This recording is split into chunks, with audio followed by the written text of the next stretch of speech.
उडेरोलाल हिंद ऐं सिंध जी मशहूर दरगाह श्री अमरा डेरोलाल अलमारूफ़ शेख मोहम्मद ताहिर जी अधु जांच जो मेलो हली रहियो आहे।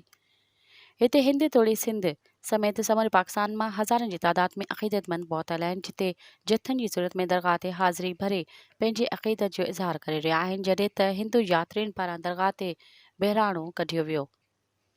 होॾां मेले सॼी राति राग जी महफ़िल हलंदी रही, जिते सूफ़ी फ़नकारनि फ़न जो मुज़ाहिरो करे ख़ूब दाद माणियो। हिन मौक़े ते दरगाह जे शिवादारिन शिवमिल कोहिस्तानी, खेमचंद कोहिस्तानी, महेश कुमार भट्टूमल, रमेश कुमार जिन चयो त हिन दरगाह अमन ऐं भाईचारे जो दर्स ॾिए थी। हिते हिंदू ऐं मुसलमान पंहिंजे पंहिंजे तरीक़े सां गॾिजी इबादत कनि था, जॾहिं त मेले ते SHO उडेरोलाल ख़ैर मोहम्मद मल्हा तरफ़ां सिक्योरिटी जा इंतज़ाम इंतिहाई सख़्तु कया विया।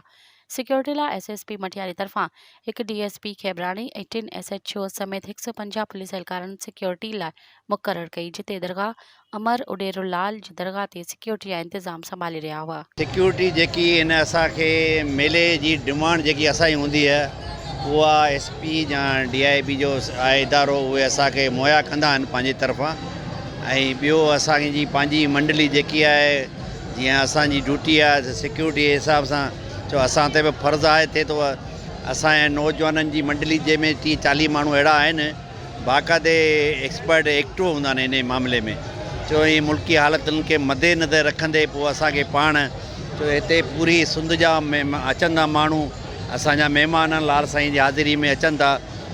मालिक करे असीं उहा ई दुआ हूंदा आहियूं उन्हनि जे लाइ बि, पंहिंजे लाइ बि, सभिनी जे लाइ, पूरी काइनात लाइ। पाकिस्तानी जेके अवाम वीचारी आहे हिते जेके हिन मुश्किल हालातुनि में जीअं गुज़रिजे पियो, त असीं वरी अहिड़नि ॾींहंनि ते मालिक जे दर ते इहा ई अरदास कंदा आहियूं, हिकिड़े क़िस्म जी दुआ हूंदा आहियूं हर माण्हू जे लाइ। माहौल सुठो, उन सुठे माहौल में इहो परमन तरीक़े सां जेको असांजो इवेंट आहे अधु जाटीअ जो सुकून सां गुज़री वञे। थी विया आहिनि, किथां किथां जी संगत रसी हुई आहे। लाल साईं जो मेलो ख़ूब मची रहियो आहे ऐं रहियो सिक्योरिटीअ जो इंतज़ाम तमामु बहितरु आहे ऐं ज़बरदस्त सिक्योरिटी अंजाम ॾेई रहिया आहिनि। लाल साईं जो मेलो आहे, असांखे तमामु सुठी हिते सिक्योरिटी मिले थी, तमामु सुठी रेस्पेक्ट मिले थी, कंहिं बि क़िस्म जी का तकलीफ़ कोन्हे का, न को रस्ते में सफ़र में, न को हिते दरबार में अचण खां पोइ तमामु सुठी मिले थी।